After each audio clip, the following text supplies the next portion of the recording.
FPL Game Week 37 team selection, guys. In this video, we are going to be taking a good look into who should be the best captaincy pick. So I'll give you my top 3 captaincy picks, as well as my top differentials for the game week, because that is something that a lot of us are thinking about. Who are the best picks to use in order to gain rank? And then we'll also take a good look at my team selection as well. So without further ado, let's get into it.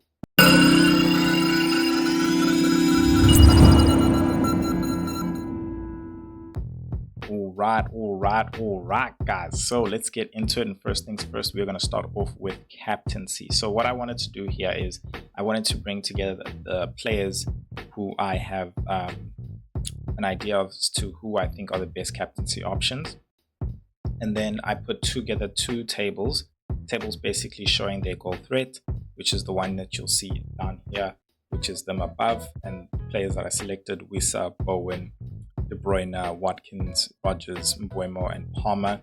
And these guys are actually all playing home games. And then I also selected another table of the worst defensive teams, the top 5 worst defensive teams, so that we have a bit of context as to why we think that specific person is the best captaincy option. And I'll go through why I've selected these guys as my top 3 captaincy options. So just going through the table, the first one at the top there. So right now, ordered by non-penalty XG, Wissa is at the top with Bowen right behind him, Kevin De Bruyne at number 3, and then you have the famous captaincy option for the week, which is Ollie Watkins, who currently I have the captaincy armband on, and I think is the best captaincy, mainly because if you look at the table below, you'll see there Spurs is in at number 4, under Leicester at number 1, Ipswich number 2, then Nottingham Forest at number 3.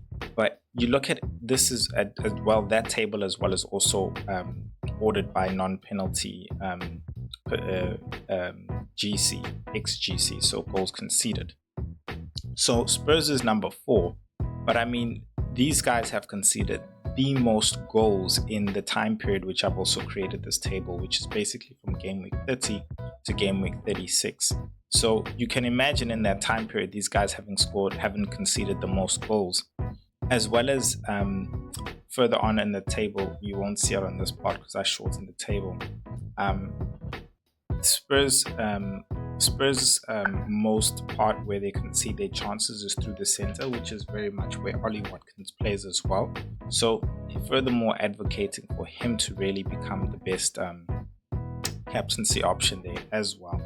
So I think it's very obvious, you know, with all of those things put into perspective, that they are the worst team that you know, the best captaincy option is basically playing. Man United is not on this table, on the table below, you know, which is Palmer, who everybody else is also thinking of as a differential, who's at the bottom here of the table above of the selected captaincy options, right underneath him, Mbeumo and Rodgers as well, who I put in there just as another differential in terms of the fact that not a lot of people are actually thinking of him. But a lot of people are thinking about Palmer and Mbeumo. And I just feel like, as much as I think it's very evident the mere fact that Palmer's effective ownership is low, it shows, and it's very telling that like he's not necessarily the best option. Out of form as well. I have been thinking about him, absolutely, because it's Man United, you know. But at the same time, Man United's numbers as well, you know, showing on this table, they were very much further down. I think maybe just around about 10, if I was to widen this table as to who are the worst 10 teams with the defense. But, you know, that in itself also just told me like, okay, cool. You know, they're not necessarily the best pick. And also when I looked at a table of who are the best attacking teams as well, Chelsea weren't necessarily at the top, whereas Aston Villa were very much there in the top 2, maybe even the best as well.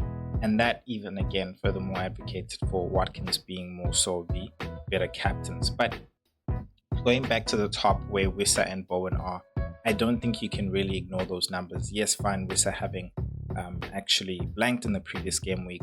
I think just off of those numbers, previously to that, he'd been like returning literally every game, I think for the past 5 games as well.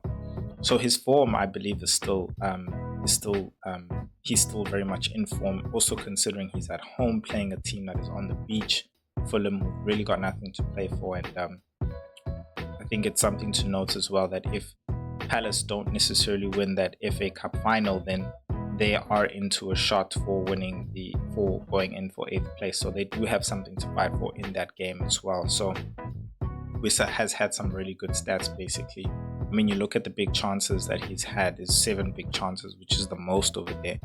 And Ollie Watkins himself has had 5. Somebody who right below him, I think, is a really, really good proper captaincy shout as well is Jared Bowen. He's had an unbelievable, patch of games where he's just been scoring, and I feel like every season, at the end of every season, is that one player who just like he just does so well. We all like, cool, it's not going to continue, and he does it again. It's not going to happen again, and he just does it again. And I feel like that player could be Jared Bowen. That player also could be Kevin Schade. It literally is just like the most random player you cannot even think of. So I think Jared Bowen is one to just keep an eye on, and I think considering he's playing against Nottingham Forest, who also, as well as you can see there and below, they are the 3rd worst team when it comes to defense in the past previous games from Gameweek 30 to Gameweek 36. So he is somebody to really consider. Tottenham have conceded more goals than him, but I mean, you look at that, they've both conceded 24 big chances as well there, So I think if you really also want to go differential with the captaincy, I wouldn't go Palmer just off of form, both for team and individual. I would actually go Jared Bowen, whose ownership is a lot lower, less than 20%, I believe. I think it's around 16% or so. So playing at home as well, I think Jared Bowen is an unbelievable captaincy differential. So for me, my top 3 captaincies really is Johan Wissa, just off of his form, really, really great option there, playing at home against the team on the beach, as I mentioned, Fulham. They are fighting for a spot if Crystal Palace don't win that FA Cup final. So I think he's really a good captaincy shout. The differential captaincy shout being Jared Bowen, who's for me a second pick really. Honestly, playing against the Nottingham Forest, who's in the top 5 worst defense teams as well, and he's in form, unbelievable. You can see there 9.5. So I think he's really one of the best captaincy shots if you're looking for differential instead of Cole Palmer. And then for me, number 1 would be Ollie Watkins, really just off the fact that he's playing a very weak Spurs right now in terms of the season. Despite whatever team they'll put out, I think Ollie Watkins can do a lot better. I think both the numbers and him as well in terms of form is just evident that he should be the best there. So that's my pick really when it comes to the top captaincies for Gameweek 37. Guys, if you haven't already, please hit that subscribe button. I'm here every week giving you guys at least 3 videos, just helping you get those tips and to win your mini league. So honestly, really appreciate the assistance and the help and support. Really goes a long way. Thank you so much. What we're gonna do now is we're just gonna also cover let's take a look at differential. So I think for differentials, Gameweek 37, Beto's really a good differential to call out. He's returned in the past 2 games. He's playing Southampton at home. Very, very low owned. Yes, fine. He's got people that might be that could play ahead of him, but I think he's really a good differential. Pedro Neto, I think, is also another player who could come in and play at number 9 ahead of Jackson being out as well. Hasn't necessarily had the form, neither is necessarily Chelsea, but considering that Jackson is out, I think he's definitely another option. Mateus Cunha, another one. Yes, we all are afraid of minutes, but the man has been in form. If you ask me, in my opinion, playing against a Crystal Palace who could really be on the beach, not even at home as well after the FA Cup final. And then last but not least, Marco Asensio as well, who's another player who I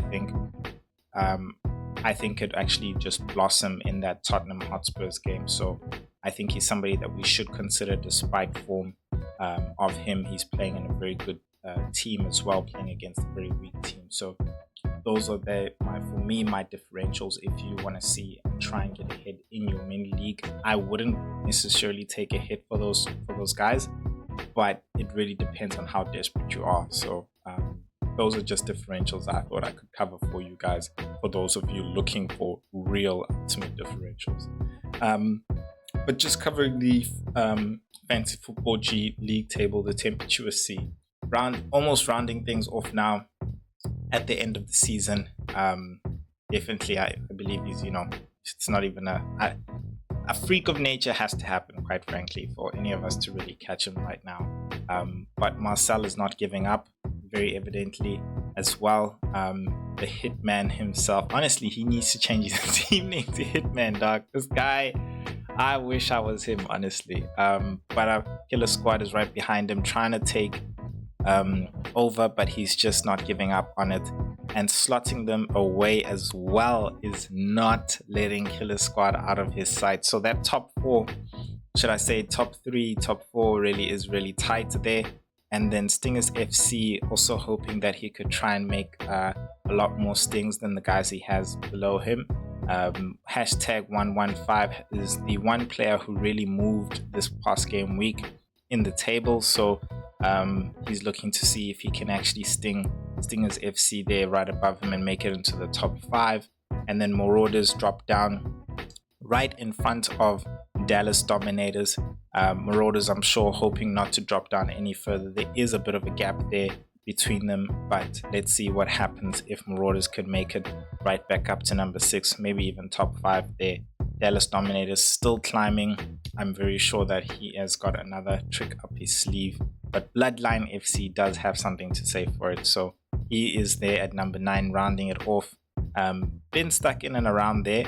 Hardly seen him up there, but by number 5. But I'm sure maybe everybody can make some last differential picks there. And then Macaroni and Cheese up and down in the top 10, but he has maintained it there.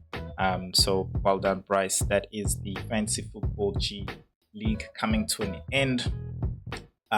So let's take a look more at my team and see what were my transfer plans and what am I actually going to go with. So in my thoughts, I had Ollie Watkins, Wood to Ollie Watkins.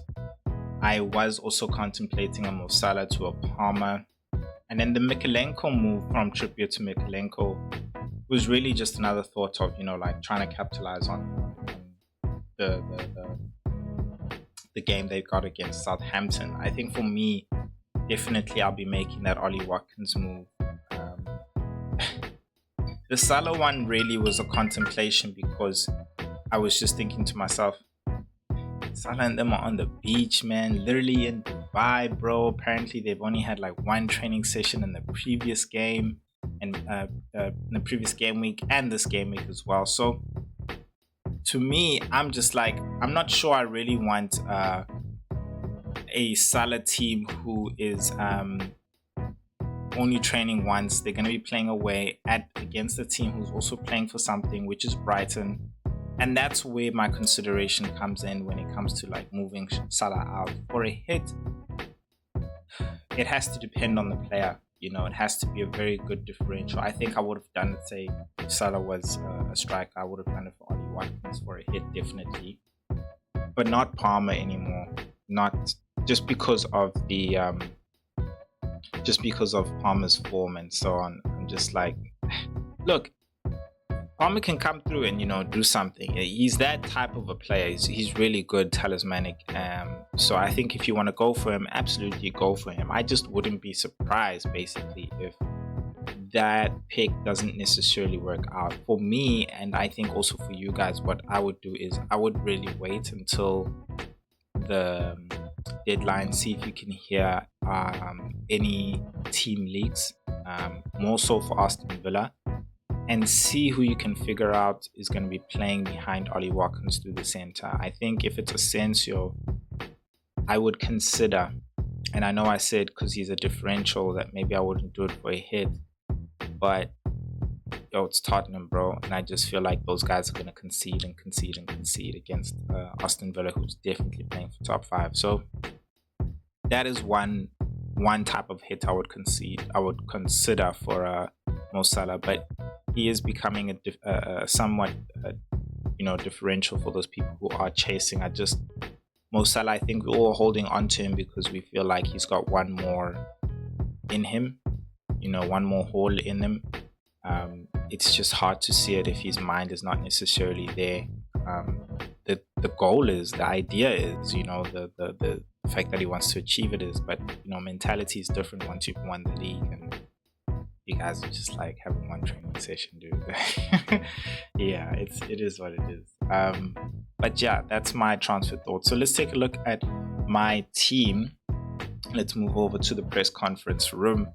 So in my team for game week 37, in goals I will have Edison there playing against Bournemouth. I believe he will play.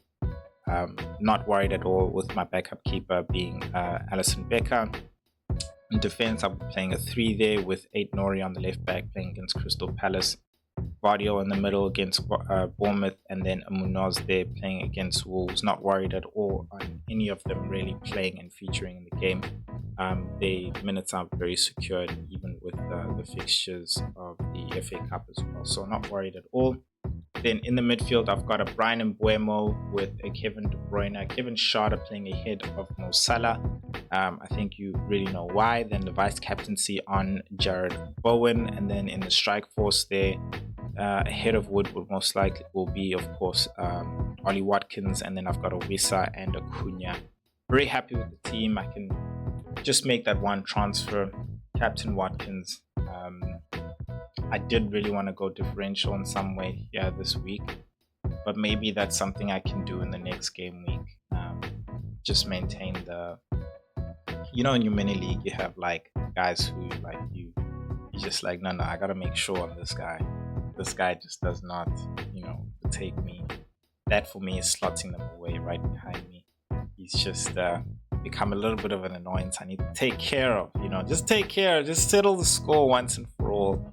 And let him know his place. But let me not say too much. He might just come and surprise me with a good captaincy.